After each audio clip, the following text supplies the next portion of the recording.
Right, Honorable Prime Minister, in my mind, I had nothing to say, and it was enough that I attended today's function. But since you've compelled me to say a word, if I exceed your 1 minute, as I've already done, it's you to blame for calling a former politician and asking him to speak for 1 minute. Well, I'll be uncharacteristically and surprisingly brief. I have attended virtually all the Janan Luwum memorial here at Wigweng on this date. I have witnessed two miracles. If people do not know that Saint Janan Luwum is a true martyr and a true saint, I have witnessed two miracles here. Two halos where you see the rainbow surrounding the sun in the dry season, in the hot climatic condition of February in this area. In the other functions, there were no clouds. At least today, you can see some clouds up. That was the first set of miracles I have personally witnessed. Then the second miracle, which happened here a few years ago, was a clergyman from Koboko who came. I think the podium was somewhere around here. I forget his name. He spoke passionately. Your Grace, the Archbishop, you need to know this because it speaks to the message you've given to the people of Uganda today. He said, I'm paraphrasing, he comes from the home of Idi Amin. Idi Amin did not put them down as the Kakwa people to commit the atrocities attributed to him. But he stood up that day because Idi Amin was his brother. I believe it was not even blood brother, but it was his brother, to offer an apology and seek forgiveness. I discovered that day, that very day, on a day such as this, that the people of Uganda are yearning to speak to one another, to speak about this country, to speak about some of the most unspeakable things we have gone through as a people. We're one people, we're one nation, we are a very small community. In terms of the world, Uganda is just a village. But what we have gone through, what the English would say, dog eat dog situation. So when he spoke, I saw people of this area, people of Jana and Luwum. Bishop Beko Chola is still alive.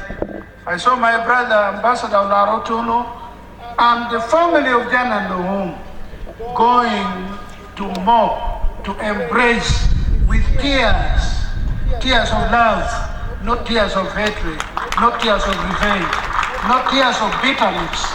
I saw with my own eyes here on this holy ground of Wigweng, Muchwene, the home and the burial place of Saint Janani Luwum, I made one plea. I asked, I think the most senior active clergy in this area, Bishop Alfonse Luwum of Luwum Diocese. I said, my Lord, take us to the home of Idi Amin. Take us, we who were victims of Idi Amin, so that we go there not with bitterness, not with a sense of revenge, not to remind them that you did this to us, but to show love, to complete the circuit. The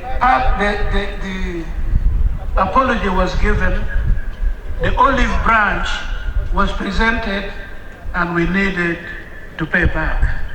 I want to report to you, I know you know already, but I'm making an official report, that indeed, my Lord, Bishop Alfred Olua of Luwum Diocese led us from Acholi, from Lango, the people who bore the brunt of Idi Amin's rule. Because it was not just Janani Luwum. Janani Luwum now was the tail end of the wave of atrocities. And indeed, we went to Koboko. I confirmed what I believed, that what the people of Uganda need.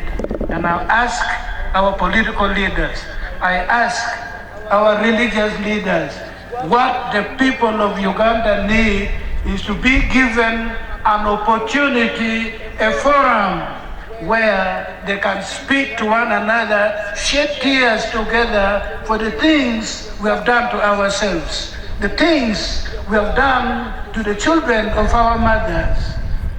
I witnessed the way we were received in Koboko, the love that we were shown, the forgiveness which we expressed.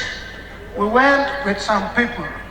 I remember the very first victim of the Idi Amin coup of 1971, the then commander of Lalire Regiment, Agustin Akwango, his own son went to Koboko with us to tell the people of Kakwa, the people of West Nile, that we come with love, we come with forgiveness. So for me, a day like this, when we come here to commemorate the day of St. Janani Luwum, is bigger than the gathering. It's bigger than the gathering. And I want to thank you. I want to thank you, my Lord, Your Grace, the Archbishop. You spoke today the language Janani Luwum would want to hear. You speak the language which the then widow of Janani Luwum spoke here before she was called by the Lord. I'm asking our religious leaders, I'm asking our political leaders, let us seize that momentum. Let us seize that momentum. We went with Milton Obote's son, Honorable Akena Jimmy, and a host of other leaders. Uganda needs us to speak to one another, to search our individual and collective souls. We own this country together. Nobody owns this country more than the other. We're children of one mother. And if a day like this, if the day of Janani Luwum, just like it brought down the government of Idi Amin, if we can now catapult the people of Uganda to speak with one another, to conquer hatred, to conquer bitterness, to conquer tribalism, to conquer religious bigotry, then we have given meaning to this commemoration. I thought I should say this, Apoe Mater.